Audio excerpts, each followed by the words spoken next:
نئی طاقت جاگ اٹھی۔ جرارڈ نے مغربی لاطینیوں کے لیے وہی کام کیا جو حنین ابن اسحاق نے مشرق میں عربوں کے لیے کیا تھا۔ اس نے عربی زبان سے فلسفہ، ریاضی، طب اور علوم طبیعی کی بے شمار کتابوں کا ترجمہ لاطینی زبان میں کر ڈالا۔ جرارڈ 1114 میں کریمونا میں پیدا ہوا۔ وہ عربی زبان بخوبی جانتا تھا۔ ٹولیمی کی المجسٹ کی تلاش میں وہ تلی تلا آیا۔ اس نے 1175 میں اس کتاب کا ترجمہ لاطینی زبان میں کیا۔ وہ عربی کی کتابوں کا ترجمہ کرنے والوں میں نمایاں ترین شخص بن گیا۔ ایک مسیحی اور ایک یہودی عالم اس کام میں اس کے مددگار تھے۔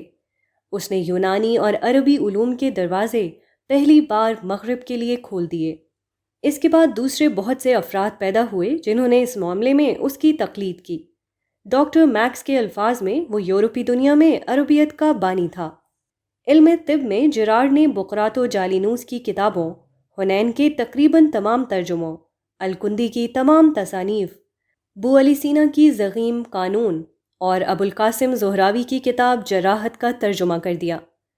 طبیعیات میں اس نے ارسطو کی بہت سی کتابوں کا عربی سے ترجمہ کیا، جن میں حجریات کا وہ رسالہ بھی شامل ہے جو ارسطو سے منسوب کیا جاتا ہے۔ اس کے علاوہ اس شعبۂ علم میں الکندی، الفارابی، اسحاق اور ثابت وغیرہ کی کتابوں کو بھی لاطینی زبان میں منتقل کیا۔ جرارڈ 1187 میں بیمار پڑا۔ اس نے گمان کیا کہ اب اس کی موت قریب ہے۔ اگر میں مر گیا تو قیمتی عربی کتابوں کا ترجمہ مغربی زبان میں کون کرے گا؟ اس احساس نے اس کو تڑپا دیا۔ اس کے اندر نئی قوت عمل جاگ اٹھی۔ بیماری کے باوجود اس نے ان بقیہ عربی کتابوں کا ترجمہ شروع کر دیا جن کو اس نے اپنے پاس جمع کیا تھا۔ کہا جاتا ہے کہ اپنی موت سے پہلے صرف 1 مہینے کے اندر اس نے تقریباً 80 کتابوں کے ترجمے پورے کر لیے۔ عمل کا تعلق حقیقتاً جذبے سے ہے، نہ کہ صحت اور طاقت سے۔